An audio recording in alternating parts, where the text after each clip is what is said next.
carry on. All right, I'm carrying on. So this is the Neurophenomenology of surrender, the case of speaking in tongues. And as soon as I can get it to go to the next slide, I'll do that. There we go. All right, so we start with story time. I'm a social scientist. I'm learning a bit about neuroscience, but we always do story time. So, on the day of the MRI, Anselm was hurting. The air hung heavy with intensity, foreboding, and an underlying struggle. He exuded a fierce energy from his bald head and stark visage to his wide smile, brash holler, and thickly muscled hug. This guy was huge. It was amazing. The drama became especially visible when Anselm realized we'd ask him to seek God while lying on his injured back for the next 3 hours. It was a departure from his usual prayer posture. He was typically curled up in humble submission on the floor, sometimes pacing with fervor or whirling through the church while gesticulating brightly. I'd seen him the day before running through church like this, praying. But the confining tube of the MRI, he couldn't use his arms, right, to emphasize his arguments or his agreements with God. It was kind of amazing. So he hadn't stood still for one moment the night before. Now he's stuck in this MRI lying there. As he reclines on the MRI table, the repetitive grind of the magnet was punctuated by the machine's loud rigging. You know what these are, right? They're really loud, they're uncomfortable, they're cold. Anselm's back tensed, a pinched nerve unhappy in such cramped quarters. Soon he was caught in a full-blown spasm. He later confided that he rarely lay on his back, not even at night, because lingering injuries from his time in foster care and a stint as a bank robber had roused him from slumber after just a few hours. So this guy had been a bank robber, like a famous bank robber, and like robbed many, many banks across Hawaii, got kicked out of Hawaii, ended up he had a whole scam with Lowe's in the United States and made like millions. He would get $5,000 a day from this return scam in Lowe's. But then he found God. And I met him after this, but he told me these stories. Anyways, so during his time with us in the MRI, he relied on ibuprofen. But after an hour of struggling to concentrate amid the cacophony and pain, he asked to be released. We had just listened to him recite the Lord's Prayer, which we were comparing with everyday praise prayer, another English language prayer, an improvisational blend of affectionate devotion to the divine, and also with speaking in tongues, which I'll talk to you a bunch about. Anselm was not feeling any of it. He said, I feel God with my senses, and I can't feel him in here. The machinery disrupts it. It's so loud I can't focus on God. Anselm explained that he accessed God through both his mind and his body, and if he could control the environment, he might forge a stronger connection. Also, that morning's journey to the MRI had likely thrown him off balance. So I picked him up. It took an hour to get to Stanford from where he was living, and my car broke down, like 2/3 of the way. We ran out of oil. The engine just was like that, and we limped our way. I was like, we have to get to the MRI. It's $500 an hour. We better get there. So we got there. I spent that evening getting the engine rebuilt. It was quite a day. So it started rough for him, right? He was stressed already. So by the time he had changed into a hospital gown, removing every trace of metal that could heat up in the scanner, and then lay on his back uncomfortably, his mind was growing increasingly agitated. He'd already been 3 hours, now he was hurting. So concerned about the cumulative stress, I thought he might need a break. I asked her if he wanted a ride home, if he wanted to give it one last attempt. And to even begin doing this again, there's another 40 minutes of setup, right? So this is a hard ask. He walks around for a bit, drinks some water, shakes his legs, climbs back up on the table, and we begin anew.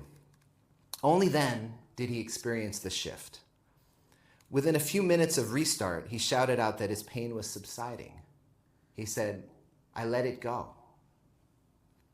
5 minutes later, he was soaring. When the time came to pause, a smile illuminated his face, and he insisted on another sequence of prayer. He wanted to keep going. He wanted to keep going all evening. So Anselm had achieved communion with God in the MRI. So that'll give you some sense of where this goes and a little bit of how it works, because part of and this is a picture of my book, right? And this is the book I'm reading. So I'm on book tour. I'm running around like getting people to read this book. If you want to buy a book, you can buy it. If you don't have any money, you can have it. So I just want people to read it. So this is a story of me trying to understand what's going on in a group of people that I had met through sort of anthropological practice. I'm a union organizer. That's something I've done most of my life. And when I went to grad school, I wanted to study the people who were the best organizers in the world. Turns out that charismatic evangelicals are a group of people. So these are Christians, they're evangelicals, they speak in tongues, they believe in missionary work, they believe in Jesus, they believe in the Bible. They grew from something like a couple thousand people in 1900 to something like 500 million people by about 2000. This is the group of people that grew the organization better than anyone, better than any labor movement, better than any social movement, better than Occupy, better than anything over that 100 years. And I wanted to study that, and so that's what I did in grad school. Is I went to their missionary schools, and I started interviewing people and trying to, what's powerful about this? How does it work? Why is it important? And so that was like the puzzle. And it turns out that the puzzle, the way they answered that puzzle had a lot to do with a practice, an experience that they do regularly. And there's many, many pieces. You can analyze this from a bunch of perspectives. But for me, the thing that kind of popped up was that they have a mind-body practice that transforms themselves. And I wanted to understand it because they feel, when they go into this practice, they feel renewed. They feel like their mind is refreshed. They feel like their heart is opened. And even more than that, they feel like they can act in the world. Like people will speak in tongues. This I'm talking about speaking in tongues, which I'll describe more. And afterwards, they want to stand up in church and say, hey, I learned something, I know something, I care about something, I can do something. That makes some sense, right? That's like in the context of speaking in tongues. But they also feel like they could step out in the world and say, hey, y'all, I learned something about the world. I have a new vision for how things are. I kind of saw something differently, and I think we can do it, and I think I can do it. And that was kind of that was an amazing, like for someone studying social movements, I'm like, look at that, that's part of the key. Like what's happening here is people are doing this practice and they feel transformed and they feel enabled. And so I'm curious, like, how does this work? What's going on? That's the beginning of this process. So what I'm going to do first is, if I can get this to work, is I'm going to play for you one person speaking in tongues in case you've never heard it before, just so you get a little bit of the gist. But what you need to know, too, is that there's a million ways to do this. There are people who speak in tongues with all different kinds of sounds. People do it while they're washing the dishes. People do it while they're driving the car. People do it when they're suffering. People do it when they're in church. People do it in groups. People do it by themselves. People do it in a million different ways. People do it with all different accents, with all different flavors, with all different emotions. But this is one. And this guy is a...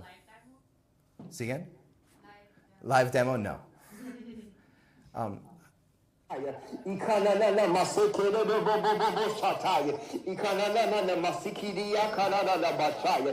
Ikanana masikana na matere bobo shai. Ekoro bobo sira masete manana mashaya. Ikanana masikana na mama shaya. Okora baba shatatataya. Ikoto roko bobo shira baba saya. Ikanana masekere bobo sikara bahaya. Ikoro boshaya. Ha! So that is speaking in tongues. It's the guy who grew up in a black church in Texas. That's how they do it in his church. When he was doing that right there, he had an EEG helmet on. And if you listen, there was another person speaking in tongues right next to him. She was being recorded separately, but you could hear her a little bit in there. And she also had an EEG helmet on. And they sounded different. And this was in a church, in a side room in a church in Santa Cruz. Not in Santa Cruz. In San Francisco. And that's one way it sounds. So maybe it'll give you a little bit of flavor. So the puzzle, after we started interviewing people over and over again, was that like Anselm in the MRI, right? The thing that worked for him, the way he could get into this practice was by surrendering. He could let go somehow. And he could let go even though he was in pain, even though he was uncomfortable. Letting go overcame all these difficulties. And it turns out that, like in MRI, people, when we first thought, oh, can we do this? I was literally sitting with this woman, Siobhan, in this church in San Francisco, and I was sitting with Michael Lifshitz, who's a friend of mine who's a neuroscientist who also worked on this project, and we said to Siobhan, what's going on when you're speaking in tongues? And she said, well, I'm letting go, I'm surrendering, I surrender to God, I submit to God, and I just do it with my mouth. I thought, that's really interesting. Can we study this? And I said to Michael, can I study this? You're a neuroscientist, can we do neuroscience of this stuff? And he said, no, absolutely not. It's way too noisy. It's way too many things. It's just an utter mess. You're not going to get anything out of this. You're going to get a study of people moving their mouths, which is interesting if you want to know how people move their mouths, but that wouldn't be the study, right? And so we said to Siobhan a couple things. First of all, can you speak in tongues silently? And will you still connect to God? Right? Will that work for you? And she's like, oh yeah, I do that all the time. That was the first very helpful moment. And the second one was, do you think speaking in tongues is one thing, or is it many things? And what she explained, she said, well, basically, it's one thing. I do it in many places, but the big change is I'll be speaking in tongues, I'll go along, and then I'll have what she called a drop-in. I'll drop in, and then it's really different. And then I'll come back out. And I was like, what's a drop-in? Never heard this word before. It's not a theological term. I literally spent weeks after that reading everything on which I had already read, but I was reading everything about speaking tongues I could find. It was like, who drops in? What's a drop-in? Nobody talks about drop-ins. Not for the most part, at least. There's a couple references that sort of maybe talk about it. But basically what it is a punctuated moment when you surrender to God, right? When you feel like God takes over and there's a shift in your control. And when we had 90 people who we did brain scans on, so every person who came in, we would say, so make sure you tell us when there's a drop-in. And at first we tried that, and they were like, what's a drop-in? But when we described this punctuated release of surrender, they all knew what that was.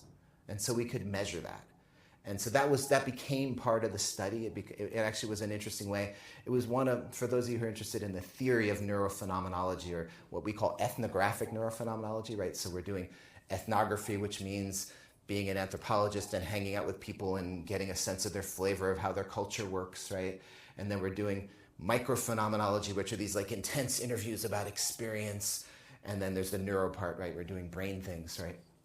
So thinking about how those things loop together, one of the theories is that you do what's called front loading, right? You do a whole bunch of figuring out the culture, and you use that to set up your MRI structure. Well, this was an interesting experience where setting up the MRI structure actually spoke back to the phenomenology, because we'd never figured out that there was a drop-in. We'd never understood about these two levels of experience until we were we have to think like an MRI person. And we have to actually do a different analysis of what this practice is. And that was kind of fun to have that experience. So, surrender. She talks about surrender. Drop-in is further surrender. And part of the puzzle then is, what does surrender do? But if you step back and you look at Pentecostals or charismatics, which are two words which I will use interchangeably. If you want to be a religious studies person, or if you think about denominations, we could talk about this for a long time about the difference. But basically, we got a group of people who speaking in tongues is important, right? And this group of people emerges in 1906. And it's sort of this amazing moment where this half-blind black preacher goes to LA, starts a church. They're speaking in tongues, they're staying up all night, they're praying, they're doing all sorts of things. And people come from all over the world. This is big news, because they're having wild ecstatic experiences. But not only are they having wild ecstatic experiences, they're talking about the world differently than anybody else around them. What they're saying is we're having these experiences, and we can suddenly see the problems in this world.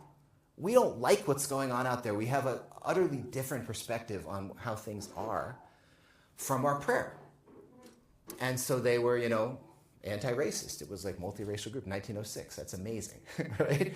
They had women leaders, 1906 again, right? They were utterly aware of like class conflict in the world, right? This is the Gilded Age, right? The only age that's more gilded than that age is today, right? But at that time, and there's massive wealth among a small number of people, and people come out of these prayer sessions and they're like, "There's incredible wealth and there's all this poverty, and we're going to see blood on the streets, right? There's going to be a class war coming up."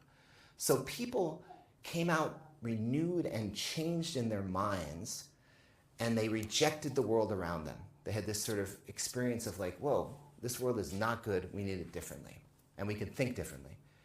And the same group of people, or similar, like the Pentecostals in the 1930s were people in the United States that were fighting the big box stores. In 1978, they became, and you could ask how this happened, but I won't tell the story really, but they become, for the most part among white churches, a starkly right-wing group. But they're still rejecting the world, right? They're still saying, okay, we don't think like you. We don't think like Hollywood. We don't think like the woke. We reject that way of thinking because we can think differently. We have this experience inside ourselves that allows us to think outside that box. So that, in some ways, is the big puzzle here for me, was like, what about practice and experience allow people to think outside of a box? And is that true? Because that's how they describe it, right? They describe this experience of renewing. I mean, you've heard of the word revival, right? You've heard of the word of being born again. Those are basic concepts here, right? And what they mean it is like literally, I'm having my mind renewed and revived. I'm being born again. I'm becoming a new person. I have a new self. And it's part of the practice, I think. That's what they say, right? So that's the puzzle. How does surrender become radical agency? So to do this, I had to think about two different things. So I was an anthropologist only. This is my training. This is 10 years ago. And in anthropology, when you think about things, you think about what it's like to be in your body, in the place, and you situate the knowledge there, and you're trying to like contextualize where people are and how you are, and you talk about yourself and talk about them. You read stories like I read a story to you, right? There is anthropology of the body, but it's basically like how people talk about bodies. Anthropologists are super anxious about their authority because they don't have numbers, so you'll just see them using big words. And that's enough about anthropology. And then there's neuroscience, right, which is like this objective thing with all these numbers, and like, you put things together, it's very concrete, and you reduce everything to like a little picture with a number on it. But also psychology has been having this problem, right? You all probably have heard of the replication crisis, where in the mid-2000s, people tried to repeat the basic studies that people were teaching in Psychology 101, and they found that somewhere between 40 and 60% were not repeating. And so they're like, well, we have a problem. And part of what their problem was that it was weird, meaning it was Western, educated, industrialized, rich, and democratic people. So they're basically, studying a bunch of white grad students or undergrads and thinking that that's humans. And so neuroscience has a problem. Now, the perfect answer to that problem is anthropology, which is about cross-culture, right? And I think the perfect answer to anthropology is neuroscience. And so what was interesting to me was to think about how to put them together. And I'm going to move this thing out of the way if I can, just so you can read that. Oops, not that way. I want to go, no. Yeah. So basically, there's this theory of predictive processing, right? Which probably most of you have heard of, but the really simple version, right, is that when we work in the world, we have our maps in our brains that allow us to predict what's going on, and that helps us to navigate. So I know that this is Tristan. Tristan looks like a human, and I didn't have to like build a map piece by piece. I didn't have to go like, oh look, a finger, an elbow, a shoulder. I didn't have to like do that because I already had the map of a human, right? And even a guy with glasses with a beard. I could start there, and then it was a little easier. So we have these maps that allow us to navigate the world. They're really helpful. Problem with these maps, though, is that sometimes, like, if the first time I met Tristan, he attacked me and was mean to me, the next time I saw someone like Tristan, I might be a little bit afraid. I mean, it's just basic psychology, right, is that we build these patterns, right, and that's how we predict. And that's become kind of the dominant theory in neuroscience that people are using to think about how brains work. What they're not doing very well is they're not saying, wait a second, those maps are very, very clearly culture. Right? Those maps are very, very clearly about how we socialize ourselves and how we come into things. So I think there's a pretty good argument for saying, let's put this together, right? Let's think about culture and think about how people build the maps, and then look at how the maps affect the brain and vice versa, and look at the loops between them. And so that's what this project is. And really specifically, what I ended up thinking about was, okay, we have bodily surrender, right? We have people releasing the mouth. We know that's how you speak in tongues. And actually, like in this book, the first chapter is all about training. It's like you read the training manuals and you learn to let go of your tongue so that you can have this experience of sometime letting go more fully. And then we know that there's emotional surrender, right? That people are releasing their feelings. But we don't know is there cognitive surrender, right? When you let go of your emotions, or when you let go of control of your body, does your mind also loosen? And what does that mean? Do your maps get loosened? That was part of the puzzle, right? So the puzzle goes from this sort of big sociological story about a group of people becoming radical through surrender to a really concrete version of, okay, what does surrender mean in the body and in the heart and in the mind, and how does that work together? So to solve this, we did a couple things. And I'm just going to mention this really quickly because we did the same study with people who were doing jhana meditation. And so we did these interviews again and again and again, microphenomenological interviews, and asked people, tell me about your surrender, tell me about your surrender, tell me. And we do, 7-hour interviews. We did them with like 200 people. We have 50,000 pages of data from this one study that I was in of just interview data. And what you see again and again and again is that people speaking in tongues and also in jhana meditation, which was just a fun, interesting connection, they pay attention, right? In jhana meditation, they pay attention to their breath in this study. In speaking in tongues, they're paying attention to God. Focused attention. When they're paying attention, they heat up. The heat with God feels like passion. Feels like love, feels like arousal, feels like, whoa, I love you so much, I feel it hot in my body, right?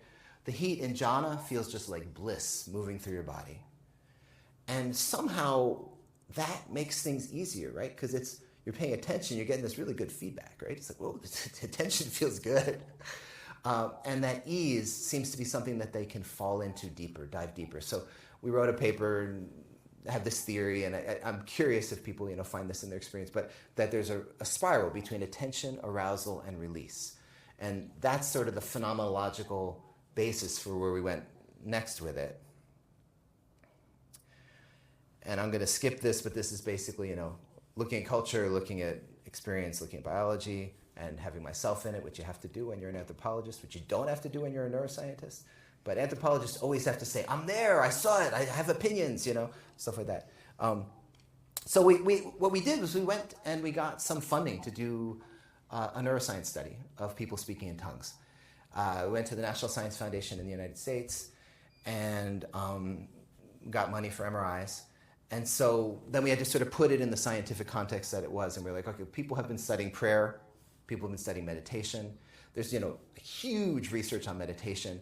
The thing about the research on meditation, it's really focused on attention and it's focused on compassion and not much on surrender. So that was an interesting thing for us because it seemed like this is something that actually makes speaking in tongues different, right? It's sort of a unique piece of this world is like, what is surrender? And we didn't see it answered out there. The prayer studies are also interesting, but mostly they're about social engagement. Like my favorite prayer study is Show 2009. Do you guys know this study? Anybody know? It's so good. So you have believers pray to God and talk to Santa Claus. And Santa Claus is fake. And God is real for those people. And so what you get is you get social engagement, theory of mind engagement for the people praying to God, but not when they're talking to Santa Claus because Santa Claus doesn't have a mind in their minds. And that's pretty much like the paradigmatic what prayer studies have done. There was some lab studies of agency, we'll talk about that, but the main thing is that the hypothesis that we had was about the pre-supplemental motor area, which is right over here. And there's a series of studies showing that that's related to people's controlling their bodies or feeling in control in some way. So we figured that's probably where you surrender also, right? It's tied a little bit to psychedelic studies of ego dissolution, which we'll talk about more, but about basically with the idea of loosening the maps, which is sort of the central theory in psychedelics at the moment. And then there's a couple studies of speaking in tongues. There's really not substantial neural stuff, but there was huge debates about whether it was real or not, right? Like whether people were just, there's a book in 1972 that basically said, people speaking in tongues, are faking it. And they did a study, Spanos and some others, basically where they would like have you speak, do nonsense words from you for a while, and they'd record it, and then they'd record somebody speaking in tongues and be like, see, it sounds really similar, which you could all do, and they're like, yeah, they must be faking it, because they're faking it to perform for their buddies, because you're in a situation where it's pretty cool to speak in tongues, right? So you should pretend. One of the interesting things about my study that, in interviewing people over and over again. Many of them did fake it. Almost everybody. Almost everybody pretended to speak in tongues for a period of time until they had a shift where they felt like God took over. And that was a big change. So that was really interesting to note. I did get a text last week from the pastor of one of my churches that I've been working with, who was reading the book, and he's been writing me chapter by chapter. We did this very closely engaged with a bunch of charismatics. And he said, just for the record, I never faked it. So some people didn't fake it, but many, many, many people do until they have the more authentic experience. So we got Siobhan, literally the person who started this whole thing with us, in the MRI. That's in the mock MRI. And she loved it. Like, she comes out of the MRI and she had prophecy for the research assistant. They went off for a half hour. It was like such a good experience for her. She was just giddy. Which is interesting, right? Because you think of worship or prayer as the kind of thing that you need to do like in a sacred space, maybe a quiet space, right? Maybe on top of a mountain or something like that. Turns out that, prayer, which is maybe different than meditation, right? The best place to pray is when you're in a difficult situation, right? That's what prayer is for, right? Prayer is for dealing with hardship. It's not just for going off and secluding and, So that's an interesting difference. And yeah, I just thought it was fascinating. That was our hypothesis, the SMA. And it turns out that we found that, right? So basically what we found is when we had three comparators. We had people doing the Lord's Prayer, right? So that's like a spoken prayer where you know exactly what you're going to say. It's very, very clear. And we had people doing praise prayer, which is an English language. These are all English language speakers. An English language prayer, but it's improvisational. So you're saying, God, I love you. God, you're wonderful. But they're making it up as they go along. So you would think that like the Lord's Prayer would have the social engagement part, but then the praise prayer adds the improvisational part. And then we had speaking in tongues, which adds a third piece, which is losing control over your language, like surrendering the tongue in that way. And that was, the idea was like, let's see if we can isolate surrender and find out, like really pick out that piece, because MRI studies are such a mess, right? And what we found is that in the three conditions, and that's what this over here on the left says, people felt less control in speaking in tongues than in praise prayer, than in the Lord's Prayer. So each one of them, their self-report of who was more in control, like God or you, basically. We said from 1 to 10. 1 is you, 10 is God, right? Give us a number for every little block of prayer. It worked just like we predicted. Lord's Prayer was more in control. Praise prayer was less in control. Tongues prayer was even less in control. And then we also saw that the pre-SMA followed right along in its activation pattern, right? So it became more and more deactivated as people gave up control and as people switched between prayer conditions. And then even within tongues prayer, when people felt less control, the pre-SMA followed that story too. So, and that's a little picture of it right down there, if you can see it. And so then we did a second study where, how are we for time? Am I taking? Oh, because we started on the half past. Perfect. Okay, I was thinking, okay, excellent. So then we did a second study where we had people praying together, and we did EEG measurements. We also did heart rate, and we also did I'll explain in a moment, but a divergent thinking test to see if they were becoming more creative. And these guys are praying. Now, every time I show this picture, there's always a neuroscientist in the audience who says, wait a second, they're moving so much, right? Because it really looks like a lot of motion. And it was. What we did was we would have a block of prayer where they could do it fully out loud, and then a block of prayer where they would do it silently. And the goal, and it would just be like 4 minutes of one and then 4 minutes of the next. And so the goal was to get them into the experience deeply and really let them do it. And then we just ditched all the data from the out loud one in terms of brain data. The brain data from the out loud is not part of what we finished with. And this was also an amazing, the reason I took this picture was because they were like singing keening together in this way that just struck me as wildly beautiful. And I was like, I have to take a picture.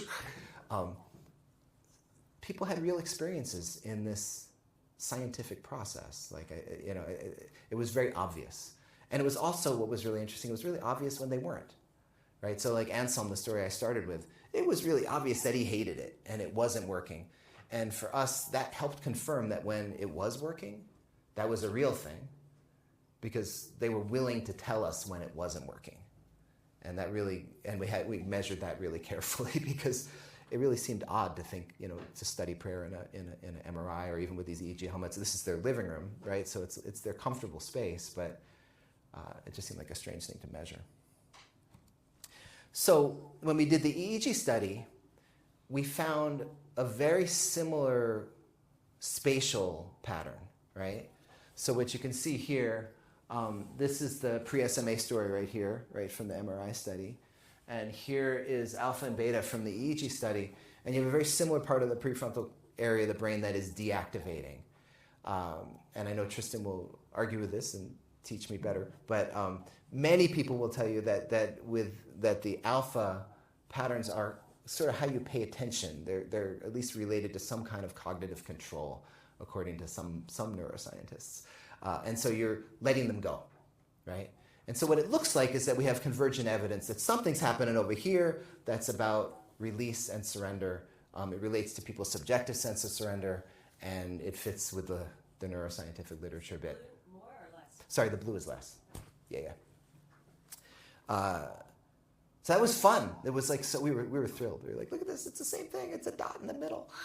We're like, for me, I was the anthropologist learning to be a neuroscientist. I was doing this with neuroscientists who were less excited than I was, but I found it exciting. And another interesting thing about it is that people who are more skilled, so we divided our group. We had 66 people doing the EEG. We divided them by novices and experts, just sort of split down the middle. And so the experts compared to the novices, they also had alpha deactivation, right? So more skilled you are, the more you're deactivating. There is a literature for this is one of the places where there's a convergence with meditation literature. If you read sort of the meta-analyses of meditation studies right now, they are all over the place. They're way fuzzier than most people think in terms of what they say is happening. But to some large degree, there's alpha activation among novices and alpha suppression among experts. And that's what we found too. So that was kind of fun too. Okay. Everybody think of a noun. You got one? What's your noun? Apple? What'd you get? Okay, give me a second one now. Dog? Apple and dog. Okay, great. So we have apple and we have dog. So what you can do with this divergent association task, right, is you can take apple and dog, you can put it in this computer, and it'll tell you in sort of, I think it's basically in a database of U.S. language speaking, like U.S. speaking people, English speaking people in the U.S., how far away are those words from each other, right? How often are they in the same sentence? How closely are they associated? And then we could ask you to pray, and then we can do it again. And our theory was that speaking in tongues is different than praise prayer, and it would be looser, right? And there would be a change in people's cognitive architecture in some way that their associational matrix would expand. So you'd go from apple and dog to something like elephant and cell phone, or, exactly, right? So this was our hypothesis, And so when people prayed, when we did the EEG study, we had them do this divergent thinking test before and after each block of prayer. And so we had this like change measure, like the change in divergent thinking compared to what's happening in prayer. And it failed completely. The prayer type, like praise and tongues, were exactly the same. And I was just like, this is horrible. Right? My whole effort to do neuroscience has failed and I must give up. But we were staring at it and we were looking, and we realized that something interesting had happened, which is, so you remember the drop-ins that Siobhan had taught us about, this idea of like this deeper surrender? So when people filled out their apple and their words, there was a little space at the bottom of the paper where there'd be a 4-minute chunk, right? And we had people mark the drop-ins. So we had met this very strange neuroscientist named Tristan. That guy. He had taught us about this tracing thing he was doing. And he was like, I'm tracing experience. And we just have people squiggle stuff. And this is a really bad version of traces because the up and down doesn't mean anything. It's just how wide, what matters. But we had people trace their drop-ins, right? So you can see here, there's a 4-minute chunk of prayer out loud, right? And a 4-minute chunk of prayer silent. And they put a little squiggle over the 3rd minute pretty much. And they put a little squiggle from like the half of the 3rd minute to the end of the time, right? And that was to say drop-ins. But a really strange thing happened, which is that we learned about drop-ins through speaking in tongues. We knew that tongues had this drop-in thing. And people filled it out for all the prayer. Just because it happened to be there and we forgot to cut it out of the study. Like we didn't get it rid of it was just sitting in the piece of paper. So people filled it out the whole way through. And I was like, well, we have some data. Let's play with this. Let's see what happens. And it turns out that when people are dropped in for a longer period of time in a given prayer block, their change in their associational matrix, their change in the words, from dog and cat to elephant and universe, is bigger. The surrender predicts the creativity across all, on average, across all the prayer. And so that was super fascinating, right? And to me, I was like, oh, wow. Like when you surrender with your mouth, you surrender with your heart, because we can see that. Like we could see people literally, like this is an amazing thing. You do a 4-minute block of prayer, right? And we'd say, speak in tongues for the next 4 minutes, please. And many of the people, would start crying. And they would cry for 4 minutes. And then they would stop. Well, I guess it'd be 8 minutes, right? So they'd cry for 8 minutes. Then they would stop. They would fill out the form. They'd be like, this is what I learned. This is what it was like. Here was what I was dropped in, right? And they'd be like, do it again. And they'd go back into it, and they'd cry for the next 8 minutes. Like, these are people that were wildly skilled with emotional release. We know they're skilled with releasing their mouth. And, you could sort of guess about the emotional release, but we saw it in the study, like, really, really, like, concretely. And then the question is, are they releasing their brains? Well, this suggests yes, right? That there's something about the way that their brains are working that is becoming like a little more open, a little more making farther connections. And that was fascinating to me. So when we surrender, we become more creative, maybe. Now, if you take it back a little bit and you say, okay, the original question, right, is how does radical surrender, or how does surrender become sort of a radical sense of looking at the world? It might make sense, too, that when people are speaking in tongues in 1906, right, and they're in a world that's like harshly racist and sexist and like feeling confined by class, and then they have this experience and they can be like, oh, I can think different thoughts than I thought before. My mind is open just a little bit. And I'm with someone else who does that. So maybe something about doing it together makes a difference, too, and we'll talk about that in a moment, too. But together, they're loosening their associational matrices, and then they're going out in the world, and they're using that to analyze what's going on. And I thought, wow, that's amazing. Maybe there's actually a connection here, right? It looked pretty cool to me. Now, this is a group. How many people here are neuroscientists? Okay, that's a high percentage for. So I'll show you. I began to ask this question, and then I showed it to Tristan this afternoon. He was like, "Oh, you got a lot more to do." But as a start, we basically said, okay, well, you have surrender on one side, the drop-ins, and you have creativity on the other side. And does the brain do any of that work? Like, how does the brain, does it facilitate that? Do certain kinds of brain patterns help you get from one to the other? Do they modify the slope? And, it looks like alpha connectivity maybe is part of the story, and maybe something in the PSD, like in the oscillatory stuff, is part of the story. And I will just say that much, because that's about as much as I think you can say. But it's an interesting thought, and we're going to dig into that further. And we also asked ourselves, do certain brain patterns predict the creativity on their own, right? And so the theta band activation, it's a moderation. So it starts like sort of slow, and then pops up really high. And the beta is the opposite. It starts kind of on a high slope and then slows down. And so we found that there. And we can talk about that more if you want to talk about it. But my understanding, at least, of the neuroscience at this level is that it looks like there's something going on, and there's some sort of moderation that we can like really dig into and try to figure out how it works and think about it, which is kind of neat. The final puzzle that we asked was, when people do it together, does that change how it happens, right? And so when we had people praying together, we asked them, we were going to design it where you pray separately and then you pray together. I thought that was a nice block design. But logistics didn't work that way. So we ended up having people pray together, and we just said, to what degree do you feel connected? Like, so how connected am I to you right now? And we would get a number. And we'd look at the number of their connectivity. And what's super interesting is that the more they're connected, it predicts a couple things about their brain. One is that they do more delta and theta, like slower brain waves are become really dominant. And they also get neural synchrony between each other when they're more connected at those slow frequencies. So that was kind of fun too.